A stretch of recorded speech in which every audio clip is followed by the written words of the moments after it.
चलो बच्चों, चलिए प्रश्न को पढ़ते हैं। एक्स वाई तल में एक इकाई सदिश आई केप प्लस जे केप के साथ 45 डिग्री का कोण बनाता है तथा 3 आई केप माइनस 4 जे केप के साथ 60 डिग्री का कोण बनाता है।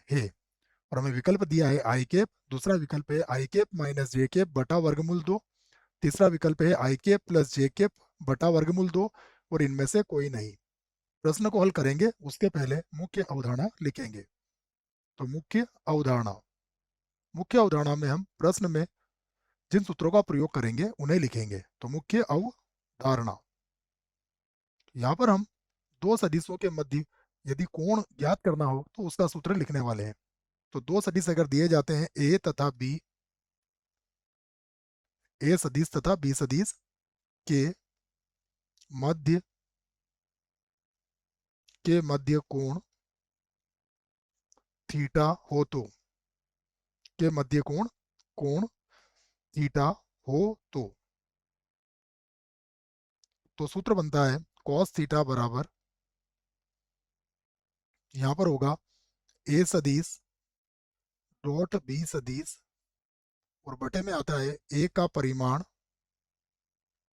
सदिश बी का परिमाण, दोनों सदिशों का परिमाण बटे में आ जाएगा। तो ये दोनों के मध्य यदि कोण थीटा है तो कॉस थीटा बराबर, यह सूत्र आपको याद रखना है। अब हमें जो सदिश ज्ञात करना है वो सदिश क्या है, इकाई सदिश है और कहाँ पर है, एक्स वाई तल में है। एक्स वाई तल में जेड का मान 0 होता है, हमें याद है। तो यहाँ पर हम उस सदिश को मान सकते हैं, लिख लेते हैं। माना एक्स वाई तल में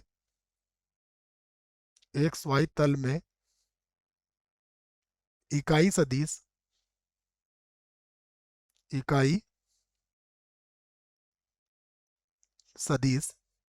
और एक्स वाई तल में इकाई सदिश हम यहाँ पर मान लेते हैं x i cap plus y j cap है।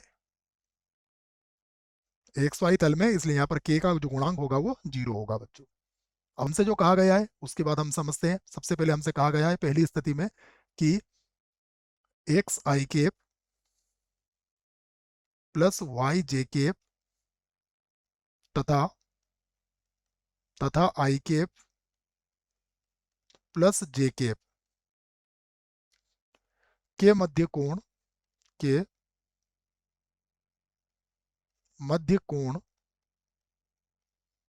कितना दिया गया है, 45 डिग्री। 45 डिग्री हो तो सूत्र लगा देंगे हम। सूत्र क्या लगेगा यहाँ पर, कॉस 45 डिग्री बराबर, इस सूत्र का प्रयोग यहाँ पर हम करेंगे। तो इस सूत्र की सहायता से यह हो जाएगा कॉस 45 डिग्री बराबर x i cap plus y j cap, यहाँ पर हो जाएगा डॉट, ये हो जाएगा i cap plus j cap, i cap plus j cap और बटे में आ जाएगा इन दोनों के परिमाण। तो इसका परिमाण क्या होगा, एक्स का वर्ग प्लस वाई का वर्ग और इसका परिमाण हो जाएगा एक का वर्ग एक होगा, फिर एक का वर्ग एक होगा।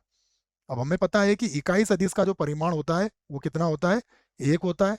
इसलिए एक्स का वर्ग प्लस वाई का वर्ग ये जो होगा किसके बराबर होगा, एक के बराबर होगा, क्योंकि इकाई सदिश हमने माना है।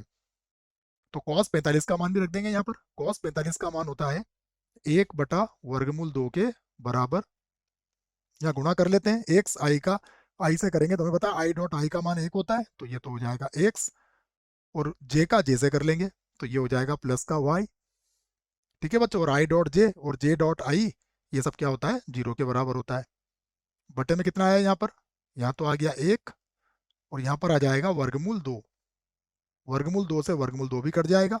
तो एक समीकरण हमें मिल चुकी है कि एक्स प्लस वाई किसके बराबर आया, 1 के बराबर आया। इसे मैंने समीकरण 1 बना दिया।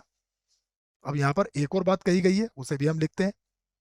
तो हम इस बात को लिख सकते हैं पुनः, क्या कहा गया हमसे, x i cap plus y j cap तथा एक और सदिश जो दिया गया उसे देखते हैं, 3 आई केप माइनस 4 जे केप। 3 आई केप माइनस का 4 जे केप के मध्य कोण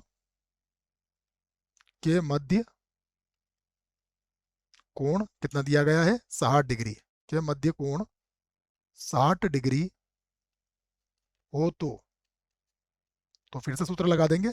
यहाँ पर सूत्र लग जाएगा cos 60 डिग्री बराबर, ये हो जाएगा एक्स आई केप प्लस का वाई जे केप, यहाँ पर हो जाएगा डॉट, ये होगा 3 आई केप माइनस का 4 जे केप, और बटे में इन दोनों के परिमाण आ जाएंगे। तो इसका परिमाण होगा एक्स का वर्ग प्लस वाई का वर्ग, ये तो 1 के बराबर ही होगा, और इसका परिमाण ले लेते हैं। 3 का वर्ग होगा 9 माइनस 4 का वर्ग हो जाएगा प्लस का 16। अब cos 60 डिग्री का मान, cos 60 का मान होता है 1/2 के बराबर, तो ये लिख दिया हमने 1/2, और यहाँ पर गुणा कर लेंगे तो ये हो जाएगा 3x, जे का जे से गुणा करेंगे तो ये हो जाएगा माइनस का 4y, और बटे में x का वर्ग प्लस y का वर्ग का वर्गमूल, ये तो 1 के बराबर ही रहेगा, और यहाँ हो जाएगा 25, 25 का वर्गमूल क्या होता है, 25 का वर्गमूल होता है 5। तो यहाँ पर अब हम क्या करते हैं, 5 को इधर ले आते हैं, और 3x माइनस 4y हमारे पास मिल जाएगा। तो मैं ऐसा लिख देता हूँ इसको, 3x माइनस 4y को 2 से गुणा भी कर लेता हूँ बच्चों, तो ये हो जाएगा 6x माइनस 8y। ठीक है, ये सही रहेगा, यहाँ लिख लेता हूँ मैं 6x, और माइनस का हो जाएगा 8y, और बराबर बराबर होगा यहाँ पर 5, ये बन जाएगा हमारे पास 5। अब यहाँ से हम समीकरण नंबर 1 से x का या y का मान निकाल के रख लेते हैं। तो 6, देखो समीकरण नंबर 1 क्या थी हमारे पास, समीकरण नंबर 1 थी x प्लस वाई बराबर 1। तो यदि x प्लस वाई बराबर 1 है, तो यहाँ से x का मान कितना निकलेगा, x का मान हो जाएगा 1 माइनस वाई, फिर हो जाएगा माइनस का 8y, और बराबर हो जाएगा 5। ठीक है बच्चों, यहाँ समीकरण 1 की बात हो रही है, तो मैं लिख भी देता हूँ कि समीकरण 1 से हम ये मान रख रहे हैं, और मैंने लिख भी दिया है उसे। गुणा कर लेते हैं, तो ये होगा 6 माइनस का 6y माइनस का 8y बराबर 5। यहाँ पर 6 और 8 हो जाएगा माइनस के 14 y, और 6 को बराबर किधर लाएंगे तो यहाँ -1 बचेगा, तो y बराबर आ जाएगा 1/14। ये हमारे पास y का मान आ गया 1/14। अब ये मान हम समीकरण नंबर 1 में रख के y का मान भी प्राप्त कर सकते हैं। तो हम लिख लेते हैं समीकरण 1 से, समीकरण 1 में y का मान रखने पर ये हमने मान रख दिया। तो यहाँ से देखिए y का मान अगर होगा रखोगे तो 1 माइनस 1/14 आ जाएगा, तो x बराबर हो जाएगा 1 माइनस y का मान 1/14। लघुत्तम लेंगे तो कितना आ जाएगा, ये आ जाएगा 13/14। तो x और y के मान आ गए, तो हम लिख सकते हैं अतः अतः अभीष्ट अतः अभीष्ट इकाई सदिश, इकाई सदिश क्या आया हमारा, यह सदिश आया है हमारे पास 13/14 आई केप, क्योंकि ये x का मान है, और उसके बाद आ जाएगा प्लस का 1/14, और ये हो जाएगा जे केप। ये हमारा उत्तर आया है। विकल्प देखते हैं कौन सा विकल्प सही है। तो विकल्प की बात करें तो ये भी गलत हुआ, ये भी गलत हुआ, और ये भी गलत है, अर्थात विकल्प डी जो है इसका सही विकल्प होगा। आशा करता हूं बच्चों प्रश्न का उत्तर अच्छे से समझ में आया होगा। धन्यवाद।